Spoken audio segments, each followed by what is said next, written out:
The Communist Manifesto by Karl Marx and Friedrich Engels.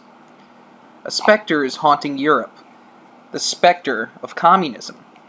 All the powers of old Europe have entered into a holy alliance to exorcise this specter.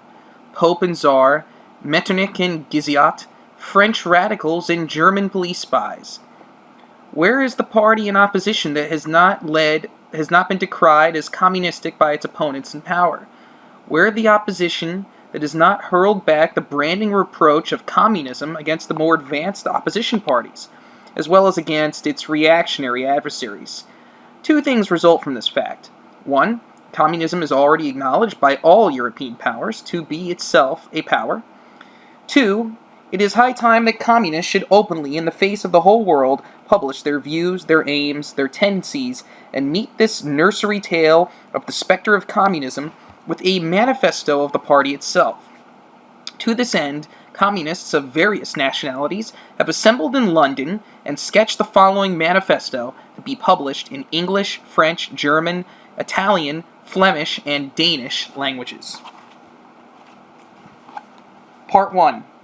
Bourgeoisie and Proletarians. The history of all hitherto existing society is the history of class struggles. Freeman and slave, patrician and plebeian, lord and serf, guildmaster and journeyman, in a word, oppressor and oppressed, stood in constant opposition to one another, carried on an uninterrupted, now hidden, now open fight, a fight that each time ended in either a revolutionary reconstitution of a society at large or in the common ruin of the contending classes. In the earlier epochs of history, we find almost everywhere a complicated arrangement of society into various orders, a manifold gradation of social rank. In ancient Rome, we have patricians, knights, plebeians, slaves. In the Middle Ages, feudal lords, vassals, guildmasters, journeymen, apprentices, serfs, and almost all of these classes, again, subordinate gradations. The modern bourgeois society that has sprouted from these ruins of feudal society has not done away with these class antagonisms. It has but established new classes, new conditions of oppression, new forms of struggle in place of the old ones. Our epoch, the epoch of the bourgeoisie, possesses, however, this distinctive feature. It has simplified the class antagonisms. Society as a whole is splitting up more and more into two great hostile camps, into two great classes directly facing each other, bourgeoisie and proletariat. From the serfs of the Middle Ages sprang the chartered burghers of the earliest towns. From these burgesses, the first elements of the bourgeoisie were developed. The discovery of America, the rounding of the Cape, opened up fresh ground for the rising bourgeoisie. The East Indian and Chinese markets, the colonization of America, trade with the colonies, the increase in the means of exchange and in the commodities generally gave to commerce, to navigation, to industry, an impulse never before known, and thereby to the revolutionary element in the tottering feudal society, a rapid development. The feudal system of industry, under which industrial production was monopolized by closed guilds, now no longer sufficed for the growing wants of the new markets. The manufacturing system took its place. The guild masters were pushed on one side by the manufacturing middle class. Division of labor between the different corporate guilds vanished in the face of division of labor in each single workshop. Meanwhile, the markets were ever growing, the demand ever rising. Even manufacture no longer sufficed. Thereupon, steam and machinery revolutionized industrial production. The place of manufacture was taken by the giant modern industry, the place of the industrial middle class by industrial millionaires, the leaders of the whole industrial armies, the modern bourgeoisie. Modern industry has established the world market, for which the discovery of America paved the way. This market has given an immense development to commerce, to navigation, to communication by land. This development has in its turn reacted on the extension of industry, and in proportion as industry, commerce, navigation, railways extended in the same proportion, the bourgeoisie developed, increased its capital, and pushed into the background every class handed down from the Middle Ages.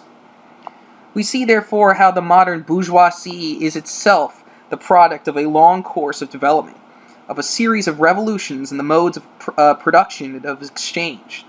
Each step in the development of the bourgeoisie was accompanied by a corresponding political advance of that class, an oppressed class under the sway of the feudal nobility, an armed and self-governing association in the medieval commune. Here, independent urban republic, as in Italy and Germany, their taxable third estate of the monarchy, as in France, afterward in the period of manufacture proper, serving either the semi-feudal or the absolute monarchy as counterpose against the nobility.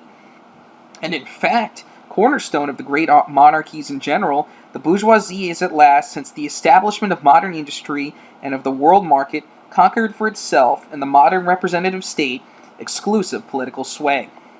The executive of the modern state is but a committee for managing the common affairs of the whole bourgeoisie. The bourgeoisie, historically, has played a most revolutionary part. The bourgeoisie, wherever it has got the upper hand, has put an end to all feudal, patriarchal, idyllic relations. It has pitiless torn asunder the motley feudal ties that bound man to his natural superiors, and has left remaining no other nexus between man and man than naked self-interest, than callous cash payment. It has drowned the most heavenly ecstasies of religious fervor, of chivalrous enthusiasm, or Philistine sentimentalism in the icy water of egotistical calculation. It has resolved personal worth into exchange, value, and in place of the numberless infeasible, unchartered freedoms, has set up that single, unconscionable freedom: free trade. In one word, for exploitation, veiled by religious or political illusions, it has substituted naked, shameless, direct, brutal exploitation. Bourgeoisie has stripped off its halo every occupation hitherto honored and looked up with the reverent awe. It has converted the physician, the lawyer, the priest, the poet, the man of science into its paid-wage laborers. The bourgeoisie has torn away from the family its sentimental veil, and has reduced the family relation to a mere money relation. The bourgeoisie has disclosed how it came to pass that the brutal display of the Middle Ages, which reactionists so much admire, found its fitting complement in the most slothful indolence. It has been the first to show that man's activity can bring about. It has accomplished wonders far surpassing Egyptian pyramids, Roman aqueducts, and Gothic cathedrals. It has conquered expeditions that put in the shade of all exoduses of nations and crusades. The bourgeoisie cannot exist without constantly revolutionizing the instruments of production, and thereby the relations of production, and with them the whole relations of society. Conservation of the old modes of production in unaltered form was of contrary the first condition of existence for all earlier industrial classes. Constant revolutionizing of production, uninterrupted disturbance of all social conditions, everlasting uncertainty and agitation distinguish the bourgeois epoch from the earlier ones. All fixed, fast-frozen relations with their train of ancient and venerable prejudices and opinions are swept away. All new-formed ones become inadequate before they can ossify.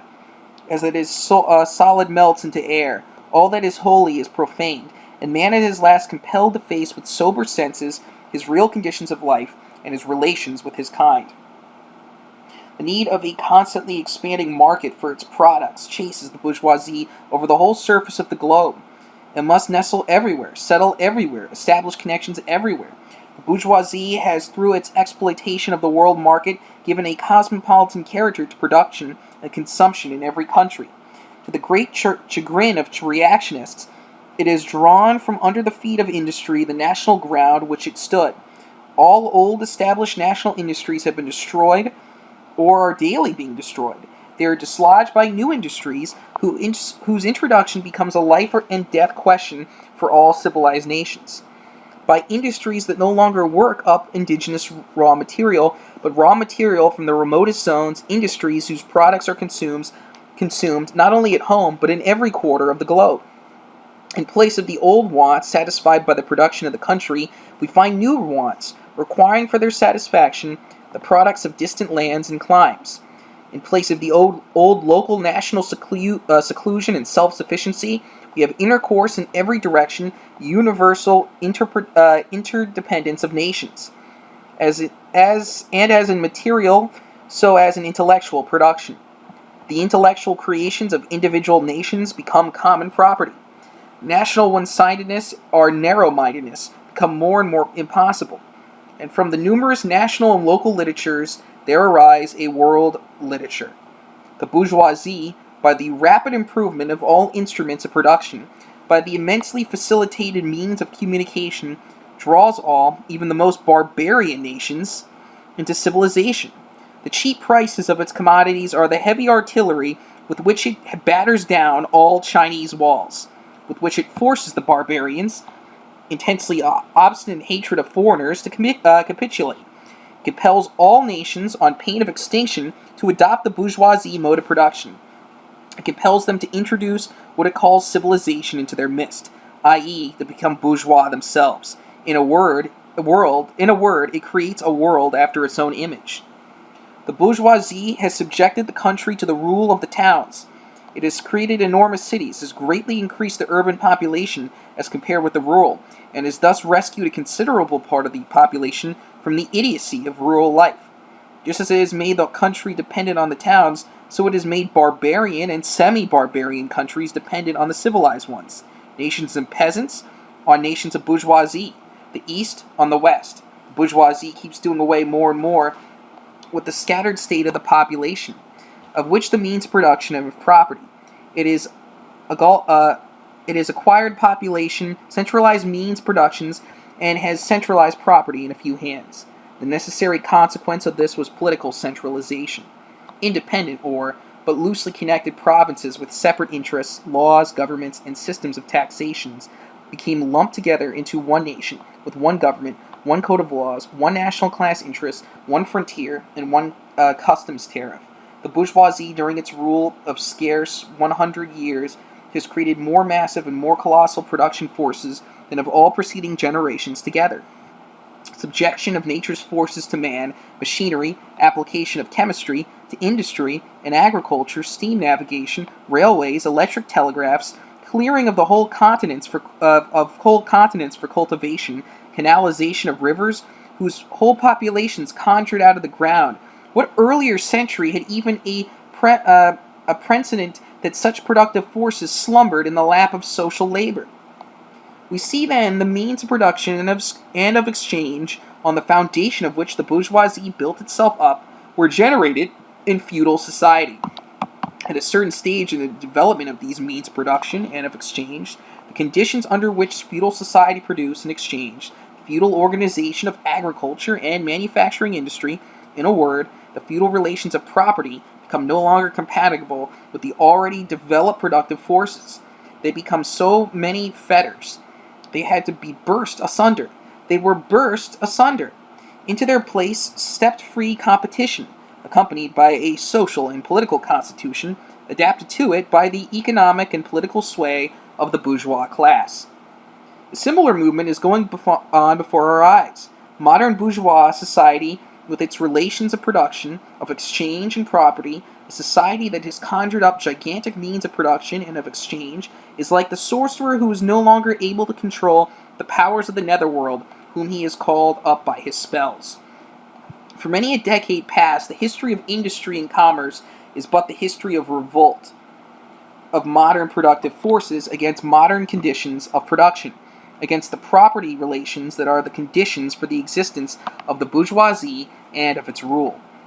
It is enough to mention the commercial crisis that by their periodical return put on trial each time more threatening the existence of the entire bourgeois society. In these crises, a great part not only of the existing products, but also the previous created productive forces are periodically destroyed. In these crises, there breaks out an epidemic that in all earlier epochs would have seemed an absurdity. The epidemic of overproduction. Society suddenly finds itself put back into a state of momentary barbarism. It appears as if a famine, a universal war of devastation, had cut off the supply of every means of subsistence. Industry and commerce seem to be destroyed. And why? Because there is too much civilization? Too much means of subsistence? too much industry, too much commerce. The productive forces at the disposal of society no longer tend to further the development of the conditions of bourgeois property. On the contrary, they become too powerful for these conditions, by which they are fettered, and as soon as they overcome these fetters, they bring disorder into the whole of bourgeois society, endanger the existence of bourgeois property. The conditions of bourgeois society are too narrow to comprise the wealth created by them. And how does the bourgeoisie get over these crises? On the one hand, by enforced destruction of a mass of productive forces. On the other hand, by the conquest of new markets and by more thorough exploitation of the old ones. That is to say, by paving the way for some extensive and more destructive crises, and by diminishing the means whereby crises are prevented. The weapons with which the bourgeoisie felled feudalism into the ground are now turned against the bourgeoisie itself.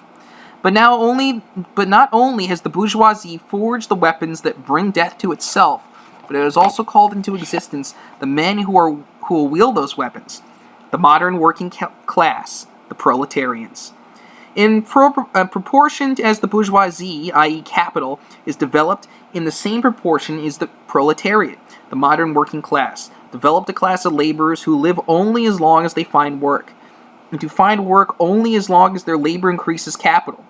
These laborers, who must sell themselves piecemeal, are a commodity like every other article of commerce, and are consequently exposed to all the vicissitudes of competition, to all the fluctuations of the market.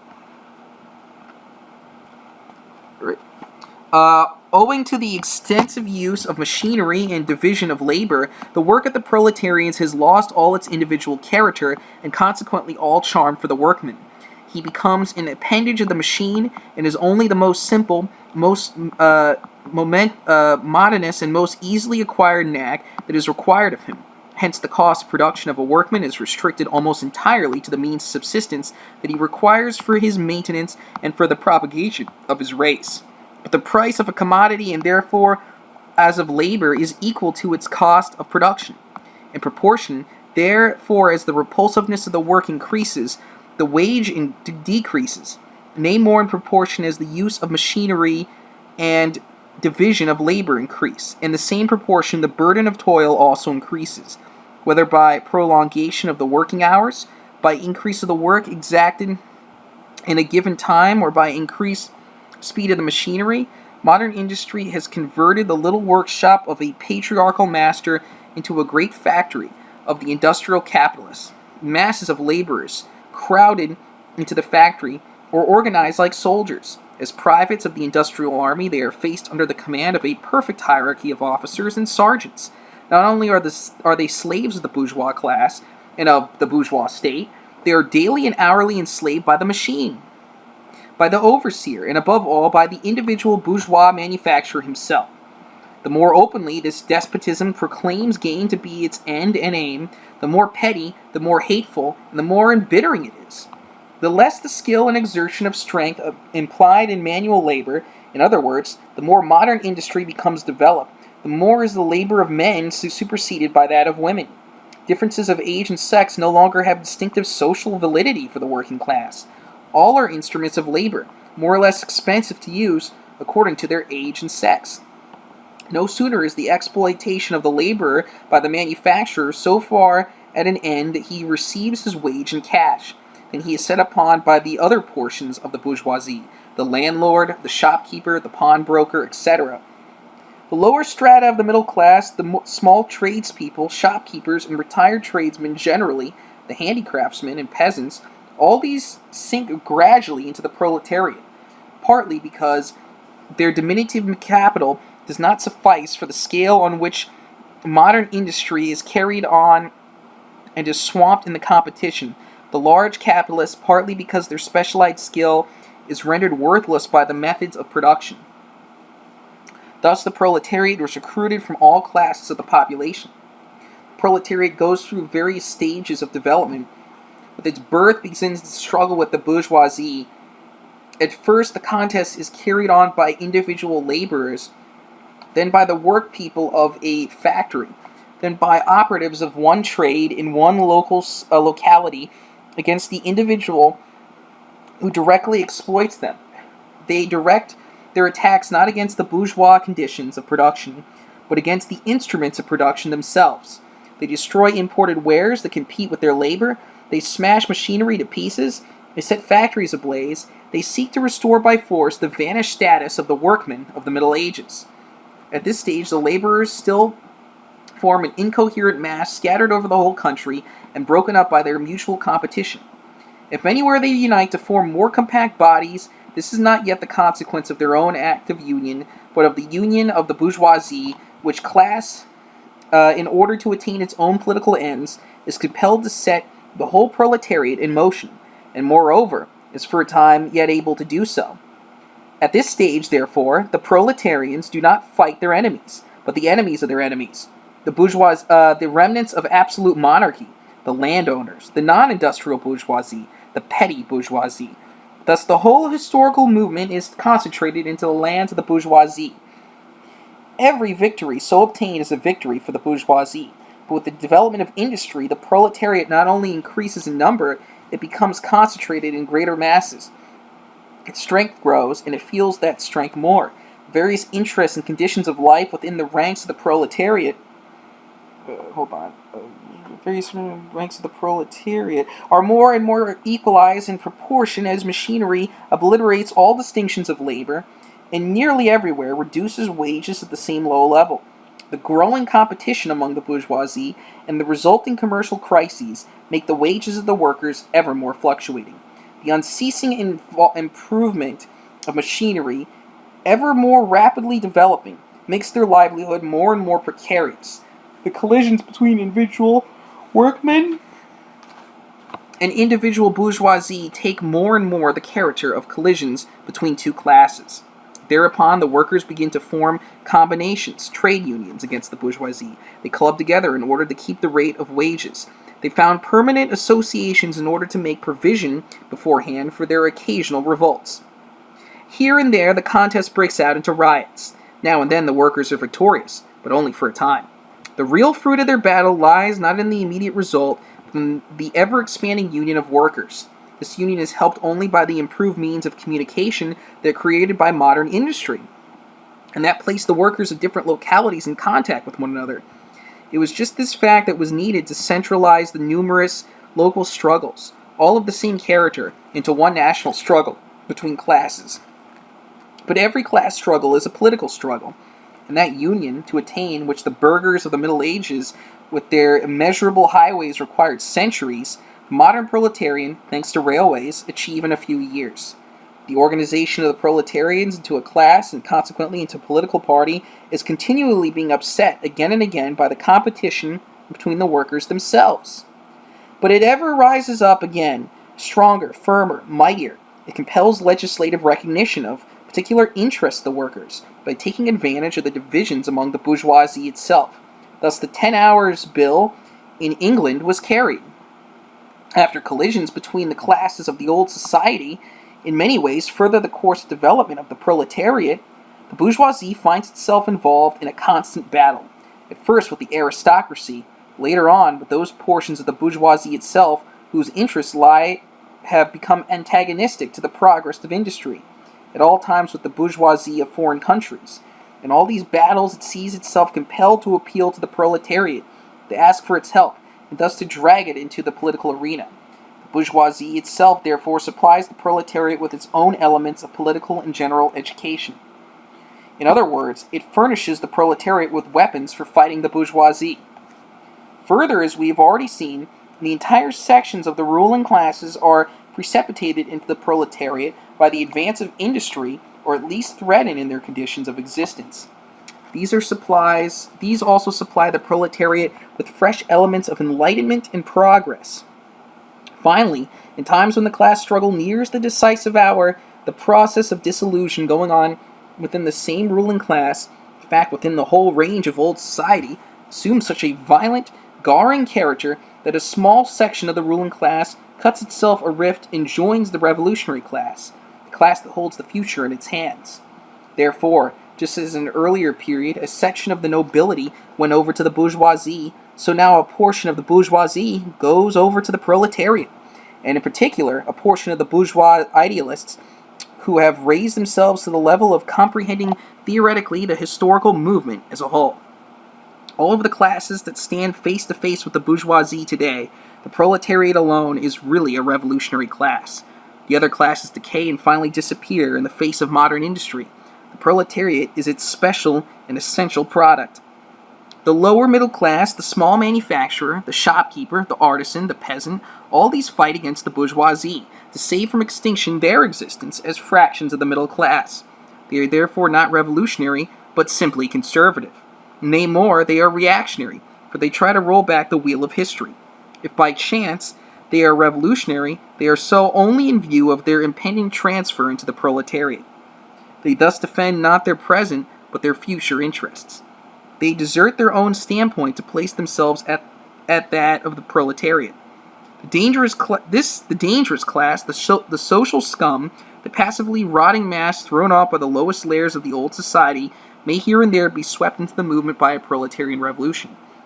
Its conditions of life, however, prepare it far more for the part of a bribed tool of reactionary intrigue. In the conditions of the proletariat, those of the old society at large are already virtually swamped.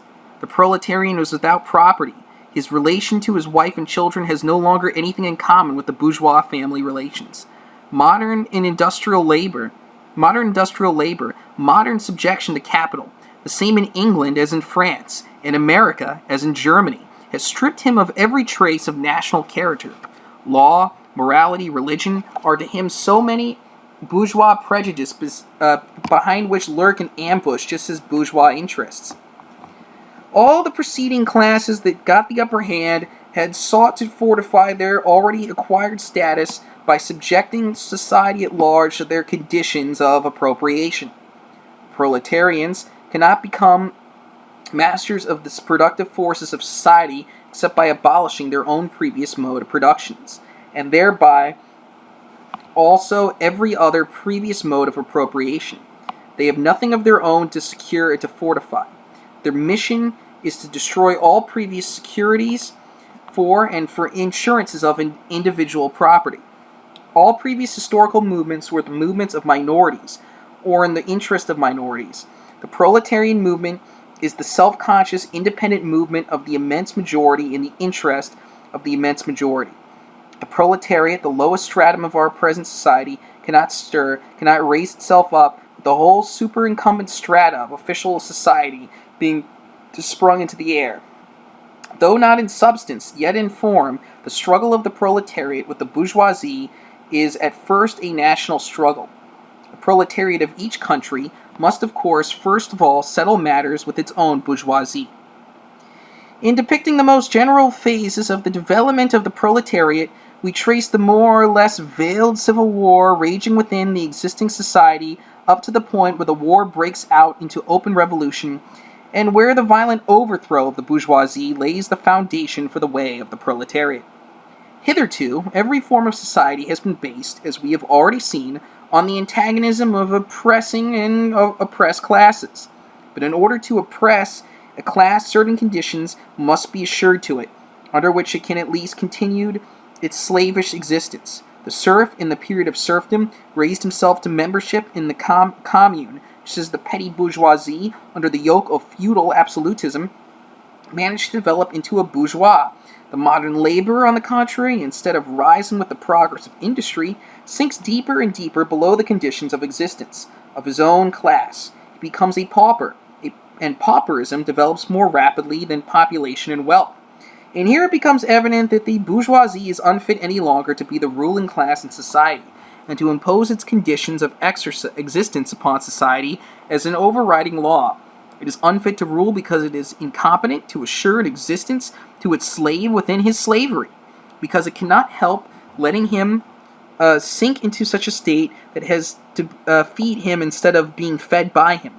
Society can no longer live under this bourgeoisie. In other words, its existence is no longer compatible with society.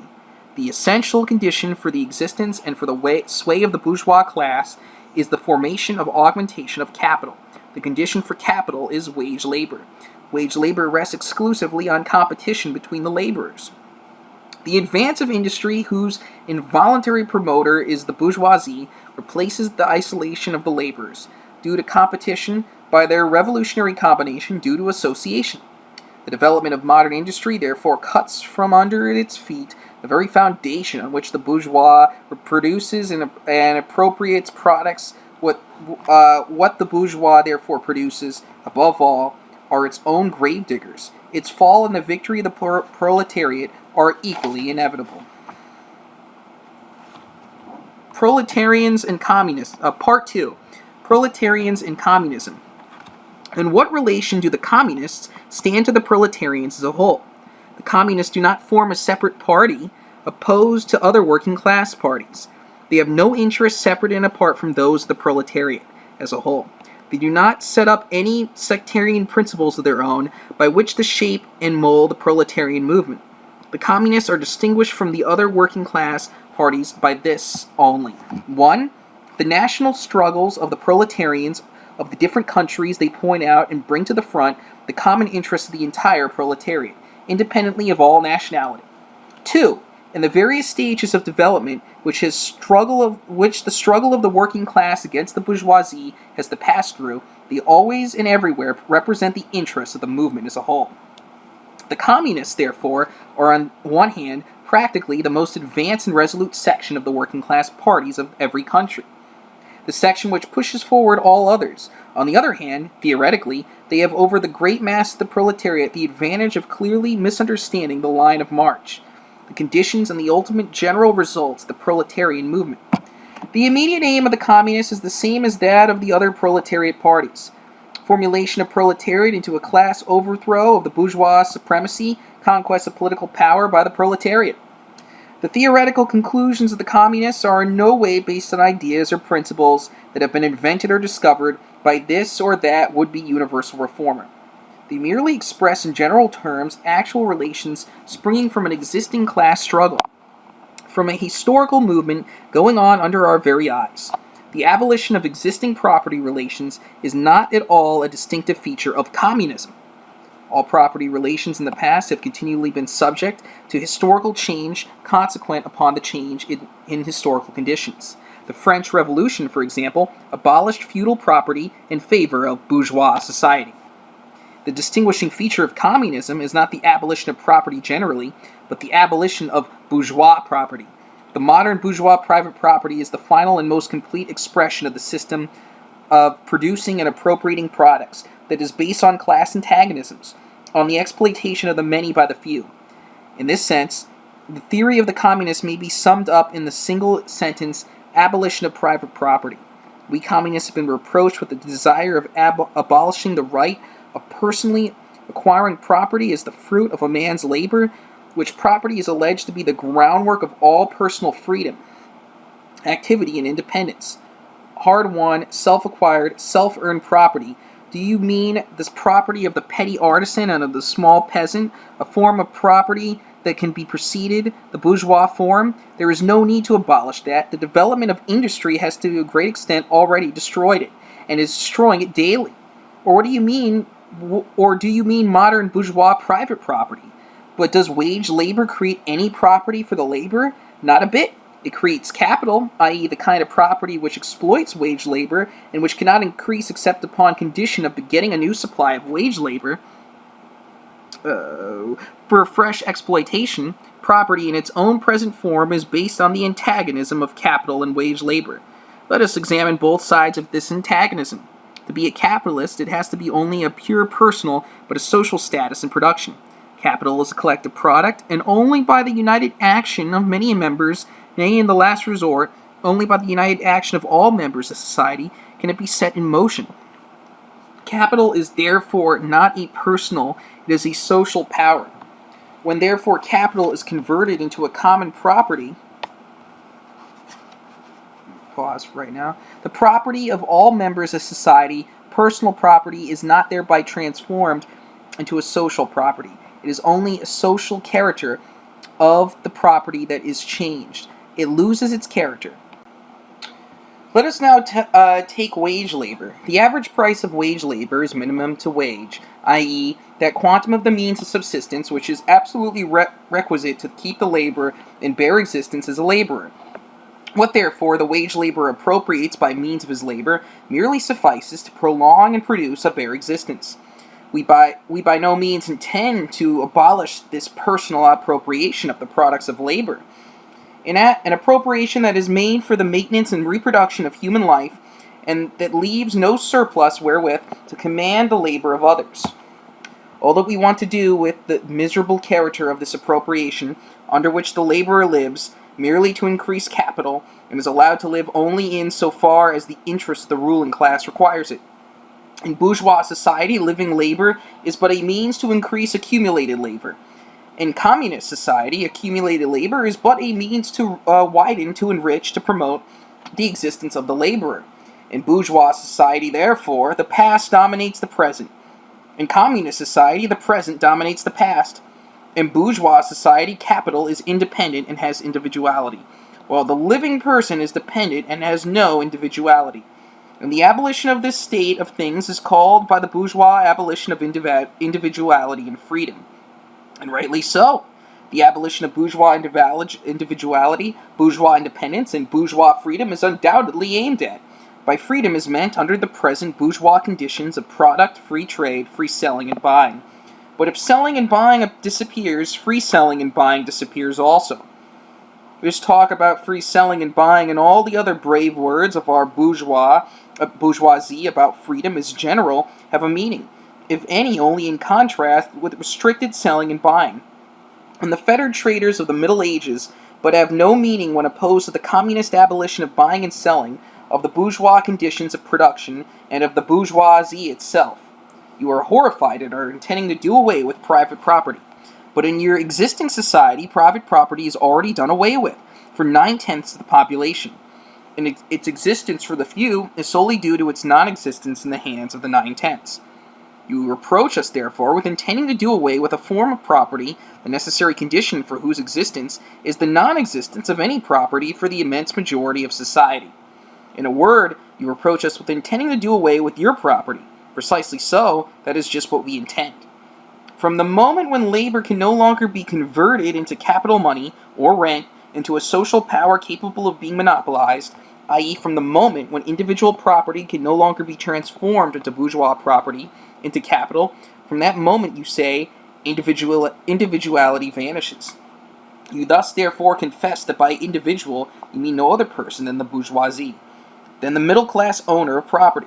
This person must indeed be swept out of the way and made impossible.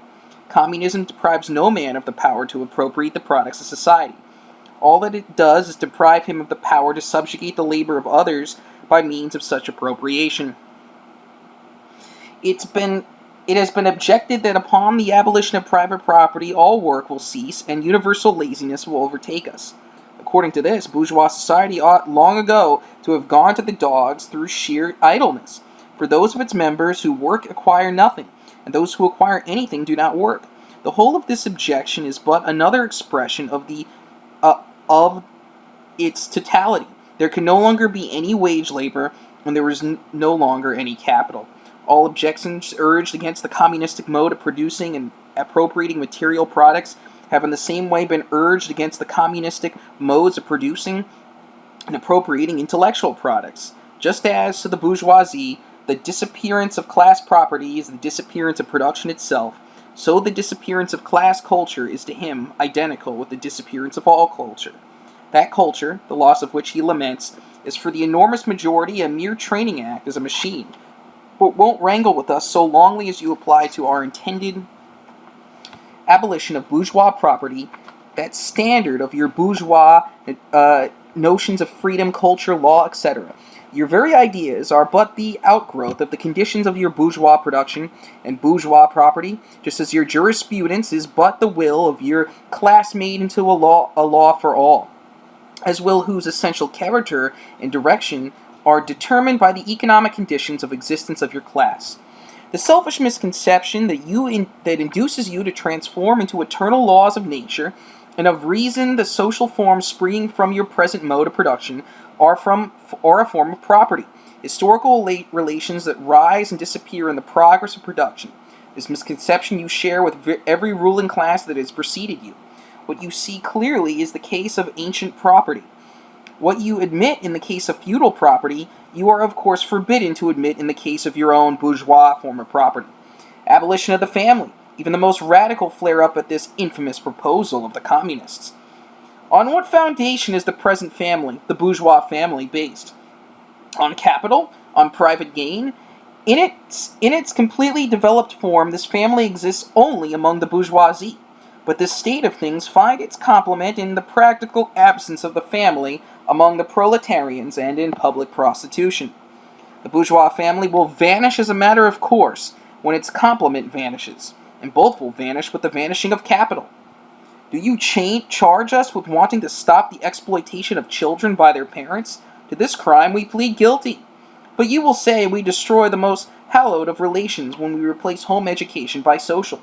And your education is not that also social and determined by the social conditions under which you eradicate by the intervention, direct or indirect, of society by means of schools, etc. The communists have not invented the invention of society and education. They do but seek to alter the character of the intervention and to rescue education from the influence of the ruling class. The bourgeois claptrap about the family and education, about the hollowed correlation of parent and child, becomes all more disgusting the more, by the action of modern industry, all family ties among the proletarians are torn asunder and their children transformed into simple articles of commerce and instruments of labor. But you communists would introduce community of women, screams the whole bourgeoisie in chorus. Bourgeois sees in his wife a mere instrument of production. He hears that the instruments of production are to be exploited in common, and naturally can come to no other conclusion than the lot of being common to all likewise fall to women. He has not even a suspicion that the real point aimed to do so away with the status of women as mere instruments of production. For the rest, nothing is more ridiculous than the virtuous indignation of our bourgeoisie at the community of women which, they pretend, is to be openly and officially established by the communists. Communists have no need to introduce a community of women. It has existed almost from time immemorial. Our bourgeoisie, not content with having the wives and daughters of their proletarians at their disposal, not to speak of common prostitutes, take the greatest pleasure in seducing each other's wives. Bourgeois marriage is in reality a system of wives in common, and thus, at the most, the communists might possibly reproach with is that they desire to introduce in substitution for hypocritically concealed and openly legalized community of women. For the rest, if it is self-evident that the abolition of the present system of production must bring with the abolition of the community of women springing from that system, i.e. of prostitution, both public and private, the communists are further reproached with desiring to abolish countries and nationality. The working men have no country. We cannot take from them what they have not got. Since the proletariat must first of all acquire political supremacy, must rise to the leading class of the nation, must constitute itself as the nation, it is so far itself national, though not in the bourgeois sense of the word. National differences and antagonisms between peoples are vanishing daily more and more, owing to the development to the bourgeoisie, freedom of commerce, to the world market, to uniformity in the mode of production, and the conditions of life corresponding thereto. The supremacy of the proletariat will cause them to vanish faster. United action of the leading civilized country, at least, is one of the first conditions for the emancipation of the proletariat. In proportion to as the exploitation of one individual by another is put to an end, the exploitation of one nation by another will also be put to an end. In proportion to as the antagonism between classes within the nation vanishes, the hostility of one nation to another will come to an end. The charges against communism made from a religious, philosophical, and generally from an ideological standpoint are not deserving of serious examination. Does it require deep intuition to comprehend that man's ideas, views, and conceptions, in one word, man's consciousness changes with every change in the conditions of his material existence, in his social relations, and his social life? What else does the history of ideas prove that the intellectual production changes its character in proportion as a material production is changed? The ruling classes of each age have ever been the ideas of its ruling class. When people think of ideas that revolutionary society, they do but express the fact that within the old society, the elements of a new one have been created, and that the dissolution of the old ideas keeps even pace with the dissolution of the old conditions of existence. When the ancient world was in its last throes, the ancient religions were overcome by Christianity. When Christian ideas succumbed in the 18th century to rational ideas, feudal society fought its death battle with the then revolutionary bourgeoisie. The ideas of religious liberty and freedom of conscience merely gave expression to the sway of free competition within the domain of knowledge. Undoubtedly, it will be said, religious, moral, philosophical, and judicial ideas have been modified in the course of historical development, but religion, morality, philosophy, political science, and law constantly survive this change. There are, besides eternal truths, such as freedom, justice, etc., they are common to all states of society, but communism abolishes eternal truths. It abolishes all religion and all morality. Instead of constituting them on a new basis, it therefore acts in contradiction to all past historical experience. What does this accusation reduce itself to?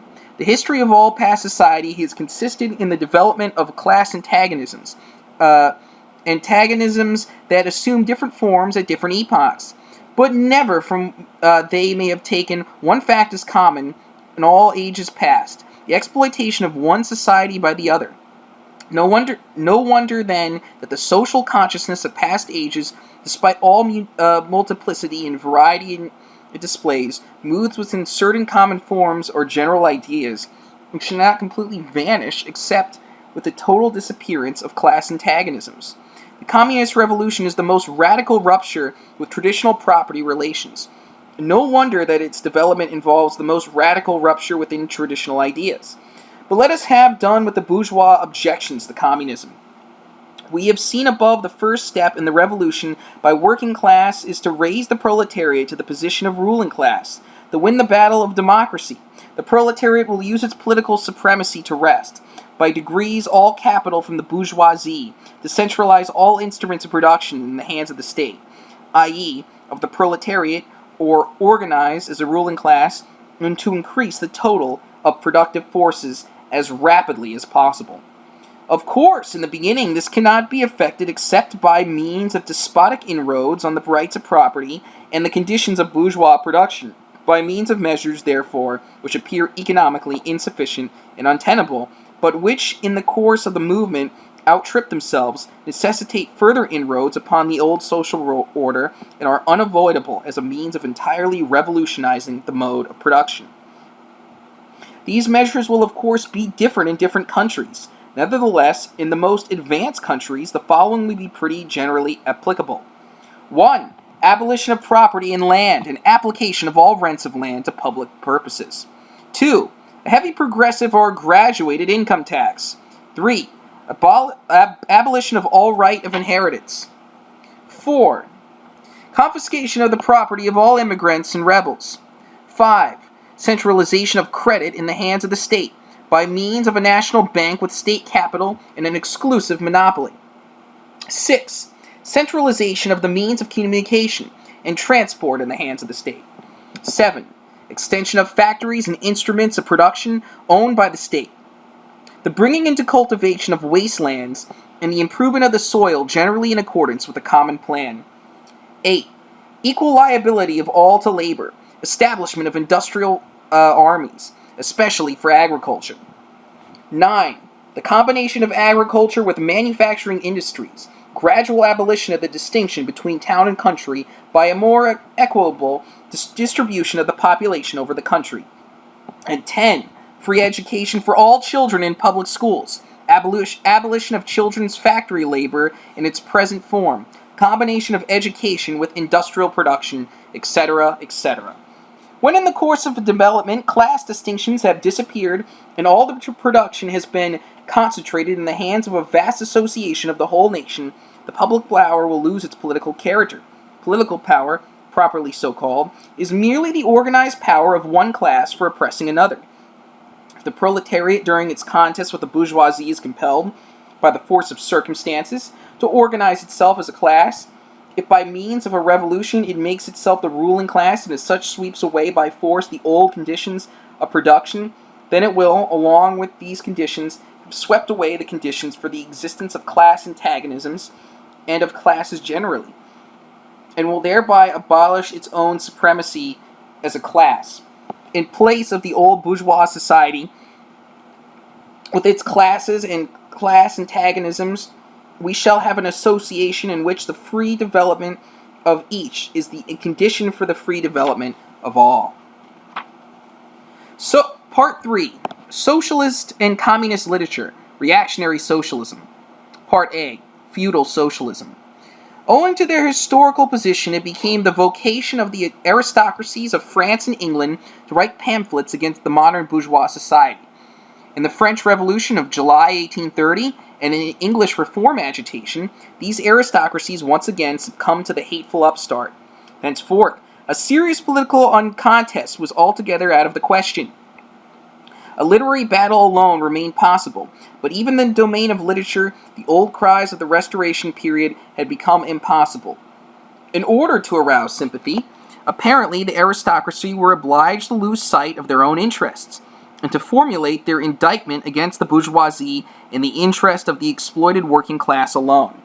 Thus the aristocracy took their revenge by singing lampoons on their new master and whispering in his ears sinister prophecies of coming catastrophe.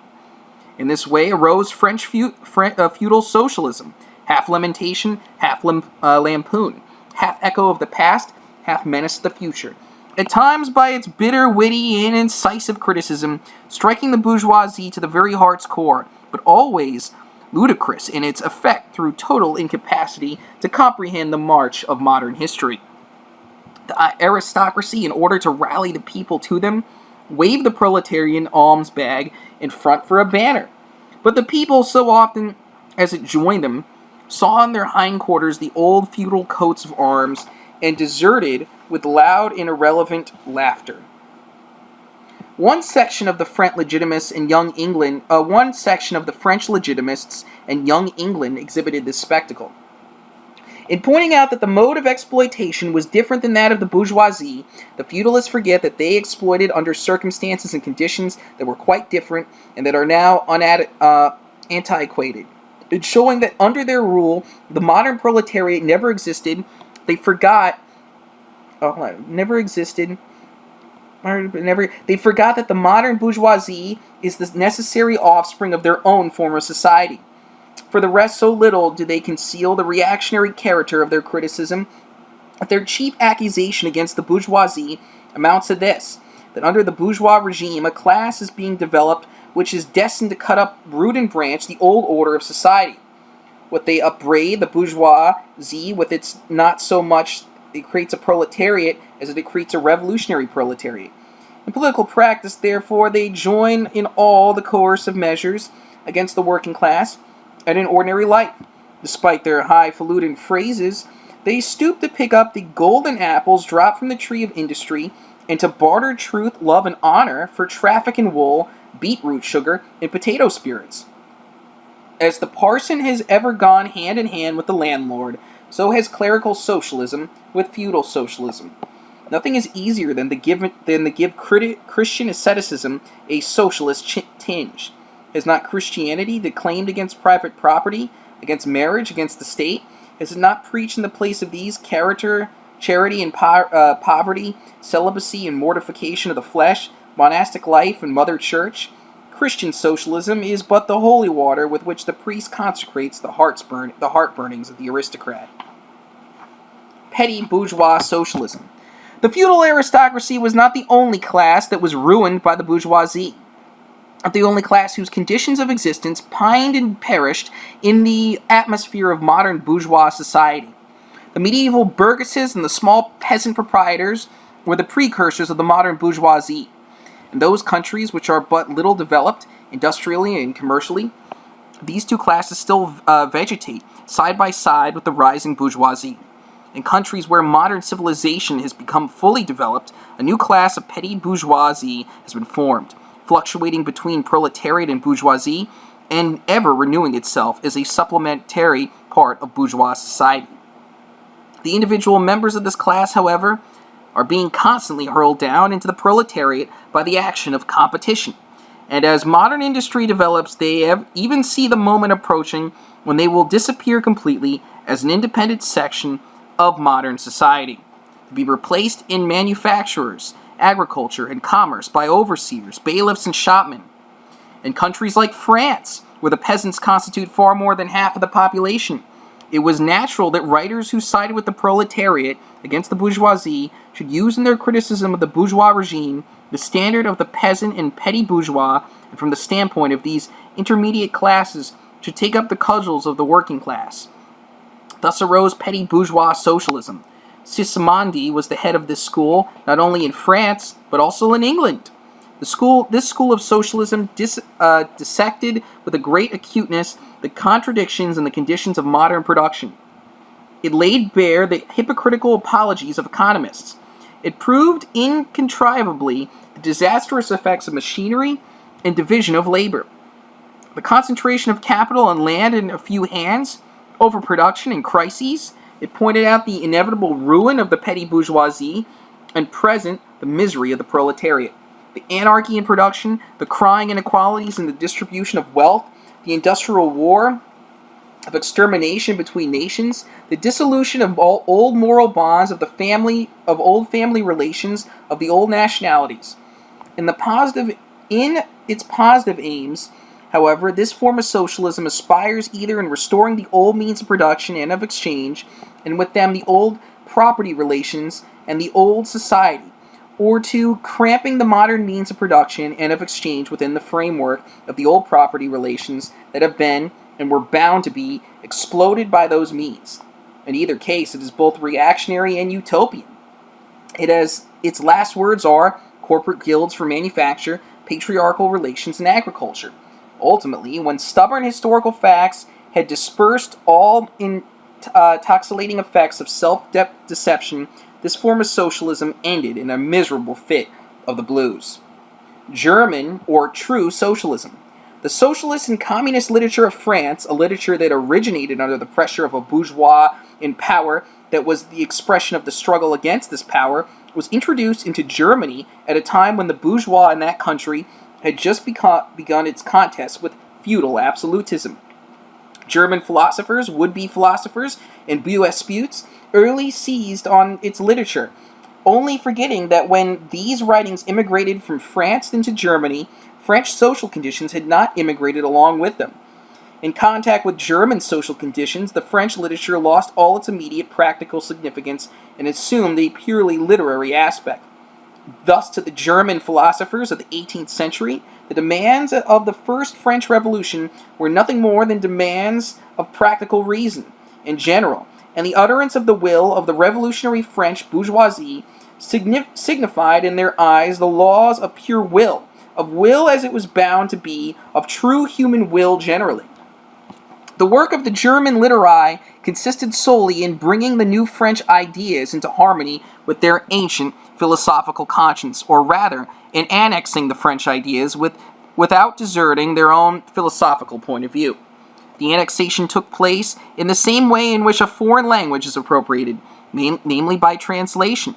It is well known how the monks wrote silly lives of Catholic saints over the manuscripts on which the classical works of ancient heathendom had been written. The German literati reversed this process with the profane French literature. They wrote their philosophical nonsense beneath the French original. For instance, beneath the French criticism of the economic functions of money, they wrote alienation of humanity. And beneath the French criticism of the bourgeois state, they wrote dethronement of the category of the general, and so forth. The introduction of these philosophical phrases at the back of the French historical criticisms they dubbed philosophy of action, true socialism, German science of socialism, philosophical foundation of socialism, and so on. The French socialist and communist literature was thus completely emasculated, and since it ceased in the hands of the German to express the struggle of one class to the other, he felt conscious of having overcome French one-sidedness and of representing not true requirements, but the requirements of truth, not the interests of the proletariat, but the interests of human nature, of man in general, who belongs to no class, has no reality, who exists only in the mist realm of philosophical fantasy. This German socialism, which took its schoolboy task so seriously and solemnly, and extolled its poor stock in trade in such mountebank fashion, meanwhile gradually lost its pedantic innocence. The fight of the German, and especially of the Prussian bourgeois, against feudal aristocracy and absolute monarchy, in other words, the liberal movement, became more earnest. 1 second.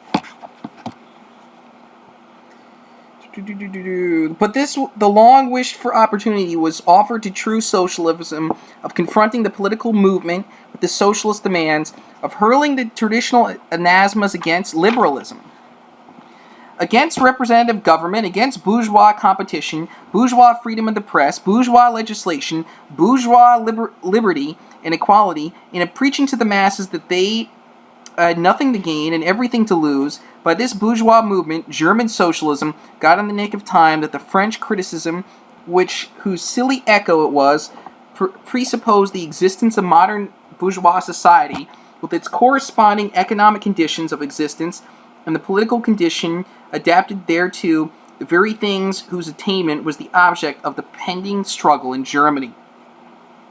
To the absolute governments, with their following of parsons, professors, country squires, and officials, it served as a welcome scarecrow against the threatening bourgeoisie. It was a sweet finish after the bitter pills of flogging and bullets, with which these same governments, just at the time, doused the German working class risings. While this true socialism thus served the governments as a weapon for fighting the German bourgeoisie, at the same time, it directly represented a reactionary interest, the interest of the German Philistines. In Germany, the petty bourgeoisie, a relic of the 16th century, and since then constantly cropping up again under various forms, is the real social basis of existing state of things. To preserve this class is to preserve the existing state of things in Germany. The industrial and political supremacy of the bourgeois threatens its certain destruction. On the one hand, from the concentration of capital, on the other, from the rise of revolutionary proletariat. True socialism appeared to kill these birds with one stone. It spread like an epidemic.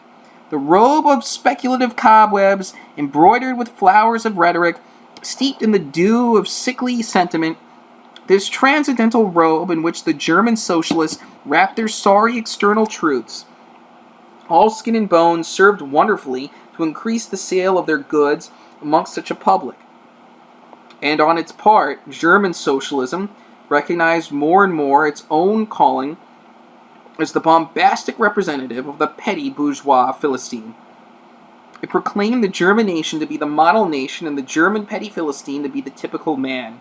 To every villainous meanness of this model can it have given a higher socialistic interpretation, the exact contrary of its real character. It went to the extreme length of directly imposing the brutal destructive tendency of communism, and of proclaiming its supreme and impartial contempt of all class struggles. With very few exceptions, all the so-called socialist and communist publications that now, 1847, circulate in Germany belong to the domain of this foul and enervating literature. Conservative or bourgeois socialism. A part of the bourgeois is desirous of redressing social grievances in order to secure the continued existence of bourgeois society. To this section belong economists, philanthropists, humanitarians, improvers of the condition of the working class, organizers of charity, members of societies for the prevention of cruelty to animals, temperance fanatics, hole and corner reformers of every imaginable kind. This form of socialism, however, been worked out into complete systems. We may cite Proudhon's Philosophie de la Marie as an example of this form.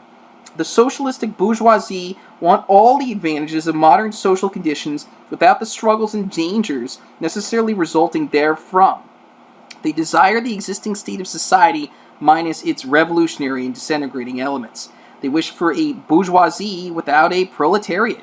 The bourgeoisie naturally conceives the world in which it is supreme to be the best, and bourgeois socialism develops this comfortable conception into various more or less complete systems. And requiring the proletariat to carry out such a system, and thereby to march straight away into the social New Jerusalem, it but requires in reality that the proletariat should remain within the bounds of existing society, but should cast away all its hateful ideas concerning the bourgeoisie. A second and more practical but less systematic form of this socialism sought to deprecate every revolutionary movement in the eyes of the working class by showing that no mere political reform, but only a change in the material conditions of existence and economic relations could be of any advantage to them. By changes in the material conditions of existence, this form of socialism, however, by no means understands abolition of the bourgeois relations of production. An abolition can be effected only by revolution, but administrative reforms based on the continued existence of these relations, reforms, therefore, that is no respect affect the relations between capital and labor, but at the best lessen the cost and simplify the administrative work of bourgeois government. Bourgeois socialism attains adequate expression when and only when it becomes a mere figure of speech. Free trade for the benefit of the working class, protective duties for the benefit of the working class, prison reform for the benefit of the working class. This is the last word and the only serious meant word of bourgeois socialism. It is summed up in the phrase, bourgeois is a bourgeois for the benefit of the working class. Critical utopian socialism and communism. We do not here refer to the literature which in every great modern revolution has always been a voice to the demands of the proletariat, such as the writings of Babeuf and others. The first direct attempts of the proletariat to attain its own ends, made in times of universal excitement when feudal society was being overthrown, necessarily failed, owing to the then undeveloped state of the proletariat, as well as to the absence of the economic conditions for its emancipation. Conditions that had yet to be produced and could be produced by the impending bourgeoisie epoch alone.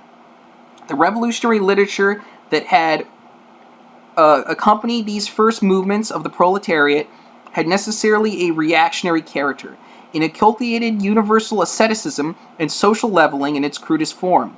The socialist and communist systems, properly so called, those of Saint-Simon, Fourier, Owen, and others, spring into existence in the early underdeveloped period, described above, of the struggle between proletariat and bourgeoisie.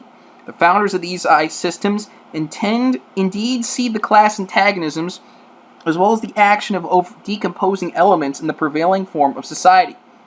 But the proletariat, as yet in its infancy, offers to them the spectacle of a class without any historical initiative or any independent political movement. Since the development of class antagonism keeps even pace with the development of industry, the economic situation as they find it does not as yet offer them the material conditions for the emancipation of the proletariat. It therefore search after a new social science, after new social laws that are to create these conditions. Historical action is to yield to their personal, inventive action, historically created conditions of emancipation to fantastic ones, and the gradual spontaneous class organization of the proletariat to an organization of society specifically contrived by these inventors. Future history resolves itself, in their eyes, into the propaganda and the practical carrying out of their social plans. In the formation of their plans, they are conscious of caring chiefly for the interests of the working class as being the most suffering class, only from the point of view of being the most suffering class as the proletariat exists for them. The underdeveloped state of the class struggle, as well as their own surroundings, causes socialists of this kind to consider themselves far superior to class antagonisms. They want to improve the condition of every member of society, even that of the most favored. Hence, they habitually appeal to a society at large, without distinction of class, nay, by preference of the ruling class, for how can people, when once they understand their system, fail to see in it the best possible plan of the best possible state of society?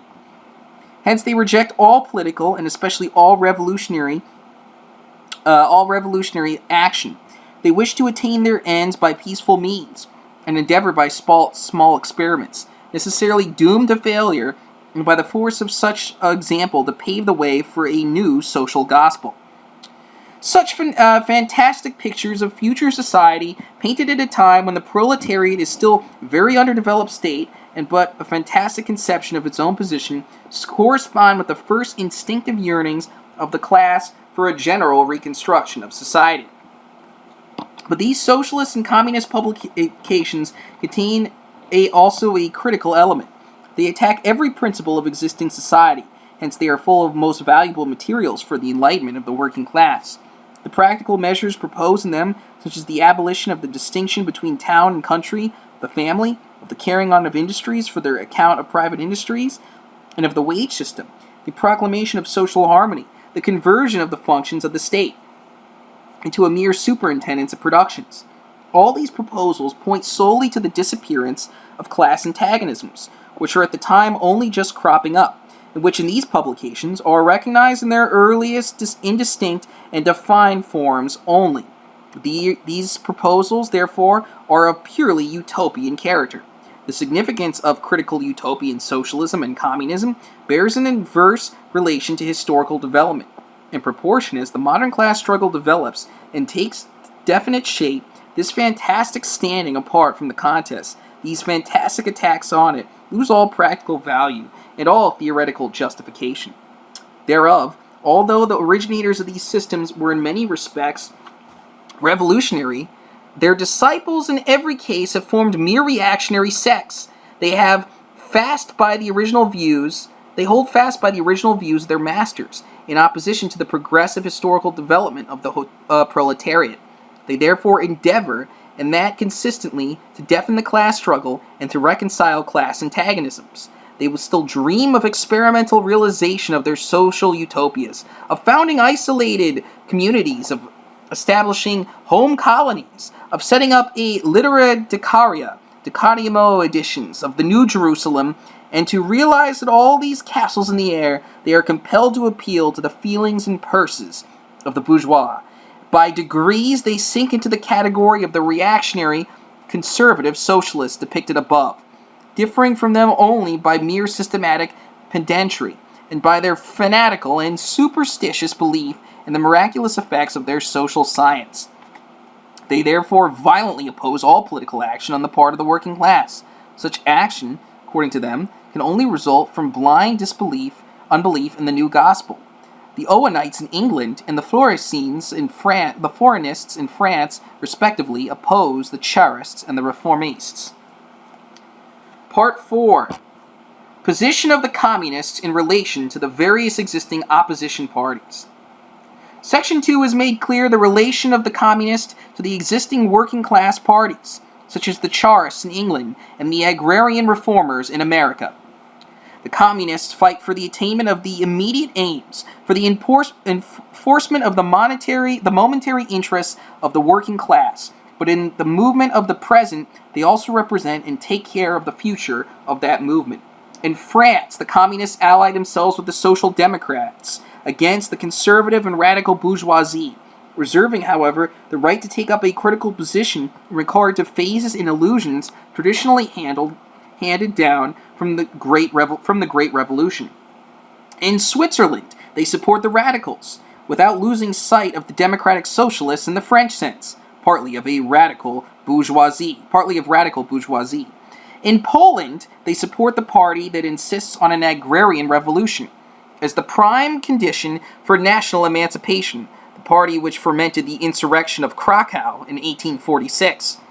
In Germany, they fight with the bourgeoisie whenever it acts in a revolutionary way, against the bourgeois, the absolute monarchy, the feudal supremacy, and the petty bourgeoisie. But they never cease for a single instant to instill into the working class the clearest possible recognition of the hostile antagonism between bourgeoisie and proletariat, in order that the German workers may straightway use so many weapons against the bourgeoisie The social and political conditions that the bourgeoisie must necessarily introduce, along with its supremacy, and in order that after the fall of the reactionary classes in Germany, the fight against the bourgeoisie itself may immediately begin. The communists turn to their attention chiefly to Germany because the country is on the eve of a bourgeois revolution that is bound to be carried out under the more advanced conditions of European civilization and with a much more developed proletariat than that of England in the 17th and France in the 18th century. Because the bourgeoisie revolution in Germany will be the prelude to an immediately following proletarian revolution. In short, the communists everywhere support every revolutionary movement against the existing social and political order of things. In all these movements, they bring to the front as the leading question in each the property question, no matter what its degree of development at the time. Finally, they labor everywhere for the union and agreement of the democratic parties of all countries. The communists disdain to conceal their views and aims. They openly declare that their ends can be attained only by the forcible overthrow of all existing social conditions. Let the ruling classes tremble at a communistic revolution. The proletarians have nothing to lose but their chains. They have a world to win.